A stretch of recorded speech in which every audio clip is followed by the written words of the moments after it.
Bienvenue dans le débat. 30 ans après le génocide Tutsi au Rwanda, comment relever le défi de la mémoire? Entre le 7 avril et le 17 juillet 1994, 800 000 hommes, femmes et enfants Tutsi et Hutus modérés ont été tués, massacrés. Dimanche, des commémorations ont lieu à Kigali, au Rwanda, en présence du président Paul Kagame, chef du Front patriotique rwandais, qui a renversé le régime génocidaire Hutu en juillet 1994 et qui est l'homme fort du pays depuis.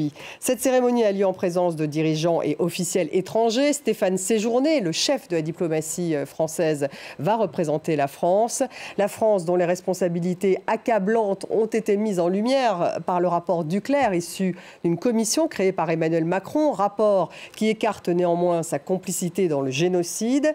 Emmanuel Macron qui reconnaît une responsabilité politique de la France pour être resté aux côtés d'un régime génocidaire. Et pour le chef de l'État, la France aurait pu arrêter le génocide avec ses alliés, mais n'en a pas eu la volonté, selon l'Élysée. Emmanuel Macron qui va s'exprimer dimanche dans une vidéo. Rwanda, donc comment relever le défi de la mémoire? On va poser la question à mes invités. J'ai le plaisir d'avoir à mes côtés Laurent Larcher, bonsoir. Bonsoir. Journaliste Afrique à La Croix, auteur de Papa, qu'est-ce qu'on a fait au Rwanda? La France face au génocide. C'est un livre que vous venez de publier au Seuil. Précédemment, il y a Rwanda, il parle, témoignage pour l'histoire. Merci d'être là. Laurent Larcher, également La Croix l'hebdo, puisque vous êtes journaliste à La Croix. Et cette grande enquête que vous avez menée, Rwanda, l'énigme Agathe H, accusée de génocide, la femme donc de Juval Habyarimana. Christophe Boisbouvier est avec nous. Bonsoir Christophe, ancien chef du service Afrique de RFI et toujours journaliste à RFI. Merci d'être là. Et puis nous avons donc en direct de Kigali au Rwanda, Jeanne-Allaire Kayigi-Girwa. Bonsoir, merci d'être avec nous. Vous êtes vice-présidente de l'association Ibuka France, rescapée du génocide donc Tutsi. Avant de démarrer cette discussion, je vous propose un extrait d'un sujet du mois de juillet 1994. 6 avril, l'avion du président Habyarimana est abattu. Pour certains par des rebelles du FPR, pour d'autres par les durs du régime qui craignaient qu'il se range à l'alternance politique. Une deuxième thèse probable au vu de la rapidité de la riposte de ces extrémistes Hutus qui disent vouloir venger leur président. 40 minutes à peine après l'attentat, le massacre commence, trop systématique pour ne pas avoir été programmé, dira un rapport de l'ONU. Premier visé, la minorité Tutsi, mais aussi les Hutus modérés. Les Occidentaux sont évacués à la hâte. 2 semaines plus tard, on parle déjà de 500 000 morts. Derrière la folie meurtrière, des années de régime dictatorial, régime soutenu par la France. Derrière cette folie, la propagande des autorités qui soutiennent les massacres et par le biais de leurs radios continuent d'attiser la haine et la peur. Militairement, le FPR gagne du terrain, c'est la guerre. Parallèlement, les exactions continuent, le monde s'émeut devant les images insoutenables. Le 22 juin, la France lance son opération turquoise. Les témoignages se multiplient. Elle vient de passer 3 mois dans un trou. Elle a peur de mourir. Et sa mère a été abattue, sa grande sœur aussi. Et c'est elle qui est restée. Le 1er juillet, l'ONU crée une commission d'enquête sur les actes de génocide. Mais combien de temps faudra-t-il pour juger les coupables ? La communauté internationale saura-t-elle et voudra-t-elle s'en donner les moyens? Jeanne-Allaire Kayigi-Girwa, vous êtes une rescapée, vous, du génocide. Vous appartenez à cette association qui travaille pour faire vivre justement la mémoire du génocide. Vous étiez adolescente quand c'est arrivé. Vous avez perdu une partie de votre famille. 30 ans après, qu'est-ce que vous ressentez? De la tristesse, de la colère, de la révolte, de la vengeance, de la haine? Bonsoir, tout d'abord et merci beaucoup de me donner la parole. Certainement pas de la vengeance ni de la haine. Ce sont les deux choses que j'ai réussi à écarter de ma vie parce que j'ai décidé d'être du côté des vivants. De la tristesse, oui, de la colère aussi. Cela dépend des moments. Mais comme je le disais, une grande envie de vivre, de témoigner et surtout de dire ce qui s'est passé et aussi de parler de la vie des victimes qui ont été fauchées durant ce génocide des Tutsis. 30 ans après, est-ce que vous parvenez à vous expliquer à vous-même ce qui s'est passé? Non, et malheureusement, je pense qu'on n'aura jamais de réponse à ça. Et cette question, personnellement, je pense que je suis amenée à me la poser toute ma vie parce qu'il n'y a aucune explication ni aucun élément, aucun motif qui pouvait amener à cela. Ce qu'ils veulent nous faire croire que c'était de la colère spontanée parce qu'on avait tué leur président. Je ne sais plus qui a dit, comme si ce n'était pas le nôtre également. Non, il y a rien. Et puis, il y a des choses qu'on peut expliquer. Je peux comprendre qu'il y a un peu de colère, si tant est que. Je peux comprendre qu'on puisse se venger, tuer un adulte avec qui vous avez un différend, mais rien ne peut expliquer ce qu'on a pu faire aux enfants, si, pour ne citer que ces êtres les plus innocents parmi nous. Laurent Larcher, vous qui connaissez très bien le sujet, vous avez enquêté. Comment tout a-t-il commencé? Il y avait cette différence justement entre Hutu et Tutsi qui apparaissait en fait sur les cartes d'identité. C'était une différence qui avait été mise en exergue par les colons allemands et ensuite les colons belges. Mais à quel moment on passe d'une politique de discrimination à un génocide? À quel moment on passe Qu'est-ce qui a fait tout basculer? Mais dès lors que vous, que vous assignez à une identité, cette histoire de carte d'identité est très grave. Parce que quand la notion de Tutsi, motion Tutsi et Hutu apparaît sur la carte d'identité, les Rwandais sont assignés de manière, pour l'éternité, à une identité raciale qui n'existe pas. Car je vous le rappelle... Donc c'est vraiment à l'origine quand même. Oui. Je pense que la racine profonde de l'idéologie du génocide repose sur cette distinction terrible entre Hutu et Tutsi.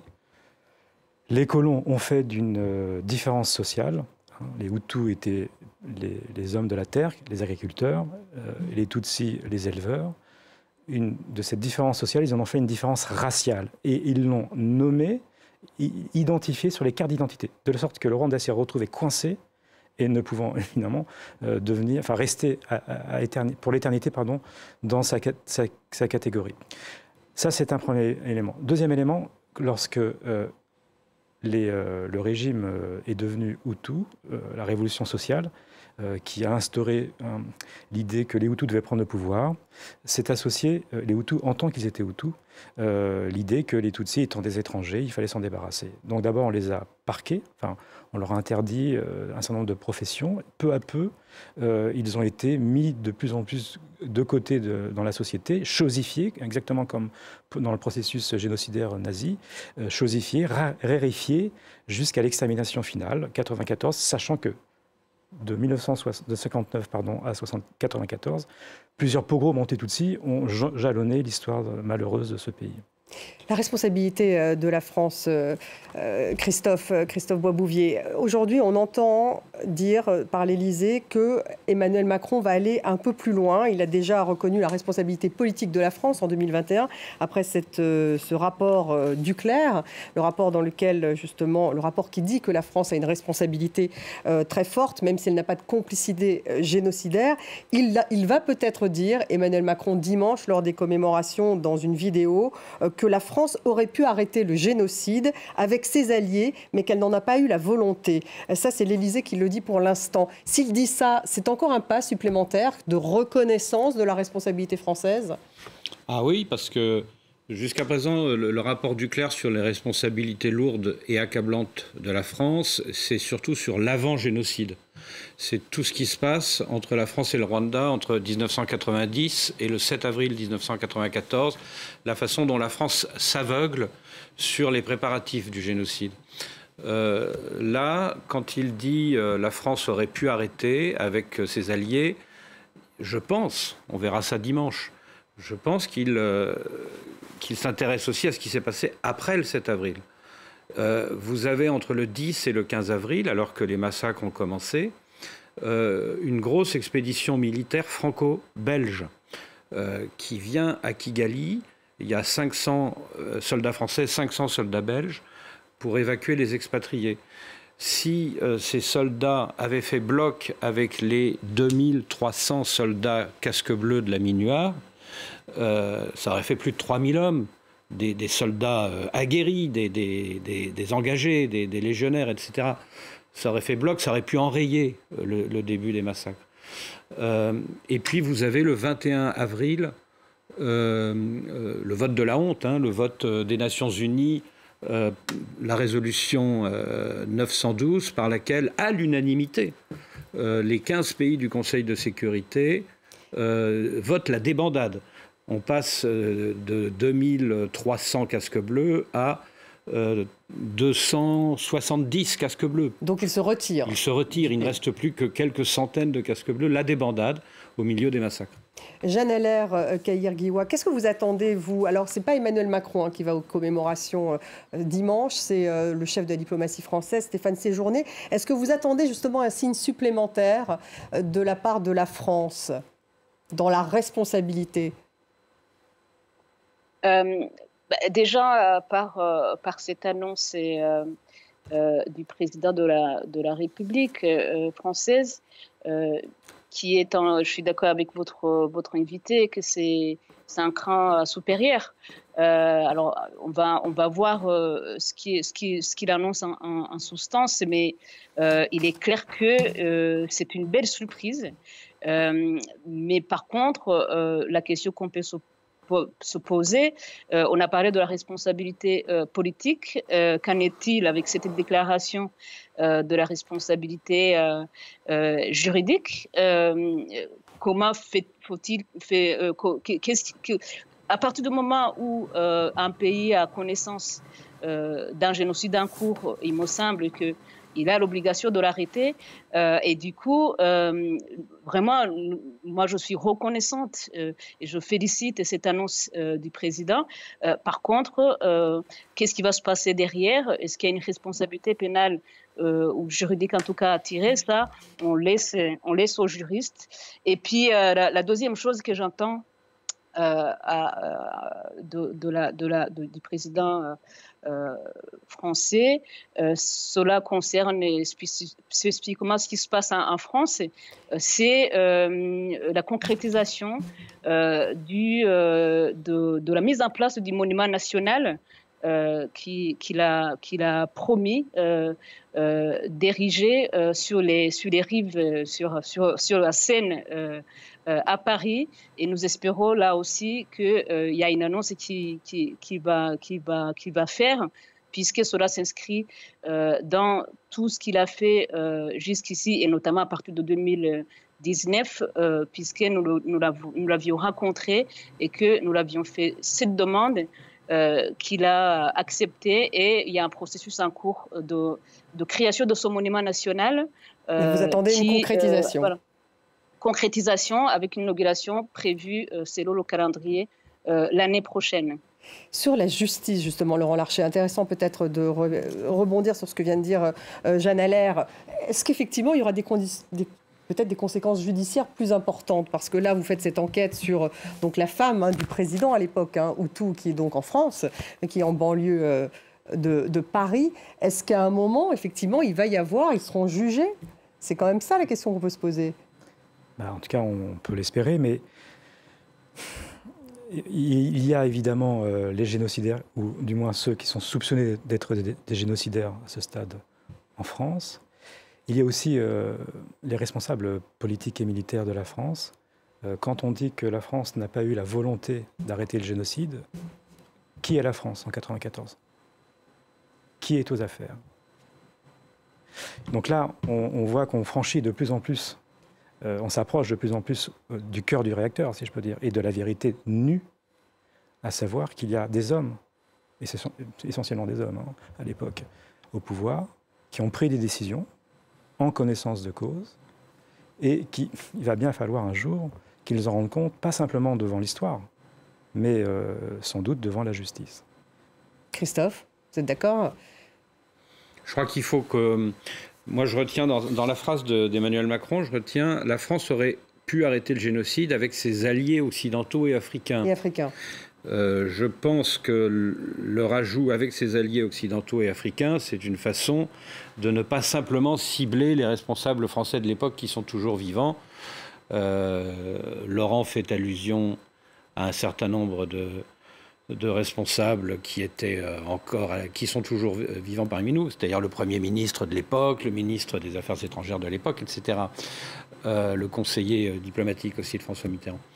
Le secrétaire général de l'Élysée. Le secrétaire général de l'Élysée, bravo.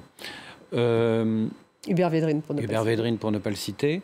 Je crois que quand Emmanuel Macron dit ça, il dit la démission a été internationale, elle a été collective. Il y a eu un événement marquant, je crois, qui permet de mieux comprendre la débandade du 21 avril. C'est le massacre de 10 casques bleus belges le 7 avril. Ça crée un tel mouvement de panique chez les casques bleus que voilà, tout le monde voulait partir. Un mot, justement, Jeanne Allaire, Kayi-Guerrois. Il y a maintenant la population rwandaise, une grande majorité, n'a pas 30 ans. Ils n'ont pas connu ce génocide. Est-ce que pour vous, ça représente un espoir, justement, d'un renouveau? Puisqu'aujourd'hui, on parle de Rwandais, on ne parle plus de Hutus ou de Tutsis, justement, au Rwanda. Est-ce que ça permet de vraiment créer une vraie réconciliation, le fait qu'il y ait une nouvelle génération, ou est-ce qu'au contraire, il y a un problème de transmission de cette mémoire de génocide? Non, vous avez bien raison, ça crée... c'est une différence notable parce qu'aujourd'hui, en effet, je crois que c'est 70% de la population rwandaise qui a moins de 30 ans. Quiconque, comme nous, a vécu cette histoire, ne le souhaite personne. Et les conséquences qui sont encore, qui agissent encore sur nous, n'atteignent pas ces générations qui ne l'ont pas subi. Donc, ça crée clairement une histoire. Et puis, je pense qu'il n'y a pas de risque d'oubli ou de non-transmission de cette histoire à la nouvelle génération, puisque si vous venez au Rwanda, vous verrez que la mémoire est très forte et très présente, notamment dans l'espace public. Il y a des mémoriaux partout, que ce soit au niveau national, mais aussi partout, notamment là où il y a eu des massacres, il y a des églises qui sont devenues soit totalement, soit à moitié des mémoriaux parce que il y a eu des massacres de masse. Donc la question elle est transmise. Et puis le génocide est enseigné maintenant aux écoles. Il y a énormément d'émissions, il y a énormément de programmes de transmission à cette jeunesse-là. Aussi bien pour la réconciliation, pour l'unité nationale, mais aussi pour ne pas non plus éluder ce qui s'est passé. Donc oui, ça crée une espoir et c'est tant mieux. Est-ce que justement vous pensez qu'aujourd'hui, on peut dire qu'il y a une vraie réconciliation? Mais dans tous les cas, c'est toujours la question, qu'est-ce qui se passe dans les cœurs de gens? Le gouvernement a tout fait pour... en jugeant autant que possible les responsables, donc les génocidaires, notamment à travers les juridictions Gacaca, en faisant tout pour qu'ils montrent là où ils ont mis les corps et les enterrer en dignité, en créant des conditions minimales pour les rescapés, notamment le fonds d'assistance aux rescapés, à permettre tout le monde d'aller à l'école, à essayer de faire en sorte que y ait des réductions de peine pour les génocidaires qui reconnaissaient leurs responsabilités. Et puis tous les programmes de réconciliation, le fait, vous l'avez souligné, que tout le monde devient rwandais et que toute cette jeunesse ait les mêmes chances d'aller à l'école, d'accéder aux bourses, d'accéder par la suite à l'emploi. Tout ça, et je ne dis pas la sécurité, l'accès aux soins, parce qu'au Rwanda, il y a maintenant une mutuelle pour la plupart des habitants, une mutuelle de la santé. Donc, je pense que le gouvernement a misé sur les conditions sécuritaires, sociales, pour que les gens ils puissent avancer. Maintenant, moi, en tant que rescapé, je sais que c'est encore trop douloureux. Et la question de réconciliation qui va souvent avec le pardon, elle est personnelle. Mais elle peut être personnelle dans l'aspect privé, dans le cœur, mais dans tous les cas, on essaie tous de participer vers l'avenir du pays, la marche du pays, sans oublier et sans non plus cacher notre douleur et notre peine. Merci Jeanne Allaire Kigirwa d'avoir été avec nous en direct de Kigali au Rwanda. Merci Laurent Larcher. Je redonne la une, c'est Rwanda, l'énigme Agathe H accusée de génocide, et c'est la une de La Croix, l'hebdo. Merci d'avoir été là. Merci Christophe Boisbouvier de RFI. Merci à vous tous de nous avoir suivis. Vous pouvez retrouver cette émission sur les réseaux sociaux. Restez avec nous.